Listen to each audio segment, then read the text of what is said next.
Okay, quick one today. Well, high-tech cameras will be used in Victoria in a major crackdown on petrol thieves. Where will the cameras be installed? Well, Georgie, these number plate scanners will be installed in petrol stations across the city to try and thwart those petrol drive-offs. According to this news story from 5 years ago, this has already been happening. Owners of a Melbourne petrol station have told how they were almost run over by a desperate driver trying to steal fuel. Owners are fighting back though with the use of number plate recognition cameras. They identify repeat offenders before the driver fills up. This appears to be a story about something that already exists, i.e. surveillance cameras. So what's different about these ones? And also in car parks, say in hospitals and shopping centres, to try and thwart those boom gate runners. One of the most common government deceptions when they're after something that is entirely unjustified is to attach it to something that has partial justification or even total justification. In this case, equating surveillance cameras capturing licence plates at boom gates with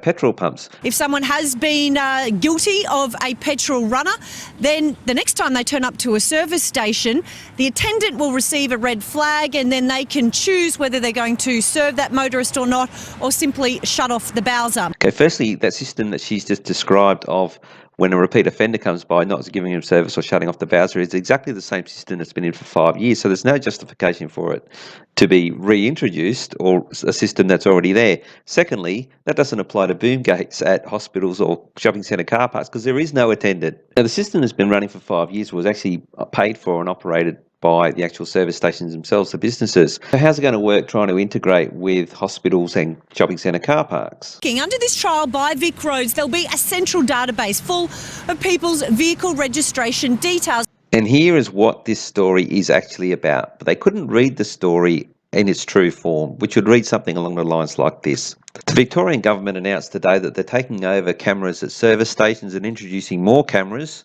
in hospital car parks and shopping centres to monitor for the sole purpose of just recording the licence plates of its citizens. The news organisations should have read the media release and they should be asking the government questions before they start reading this story. Why is the Victorian taxpayer paying for the security arrangements for private companies, which is petrol stations and shopping centres? And why, given this clip a bit later on in the story? 5 years ago, Victoria Police made quite a controversial decision not to investigate petrol drive-offs unless there was clear evidence of an offence, simply because of the amount of hours it was taking to investigate. Why are they spending all this money on this big centralised system with new cameras and monitoring when 5 years ago they didn't think it was worth paying money to investigate any of these offences?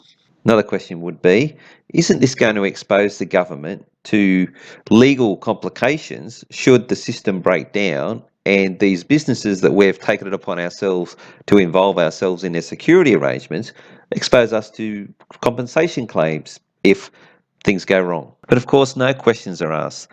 They just read the script as given to them by the people that own the government and own the station. So it is certainly hoped that these high-tech cameras will help thwart these thieves. Georgie? And she just finished off perpetuating that lie that was in the script. Look, here's a couple of, no, they're not Bowser bandits. What are they? Oh, they're boom gate rammers or vandals or something. They just must be stopped. And the only way to do it is to put surveillance cameras watching everyone's number plate and where you are, what time you're there, to be kept indefinitely. See, because the old operated one systems only kept the license plates they entered in the license plates of the runners. So that's the only information that was stored. So they recorded it and let it go. But when it found a match, it would then alert the operator. Whereas the government-run system captures your number plate wherever you go, as she said. All right, that's it.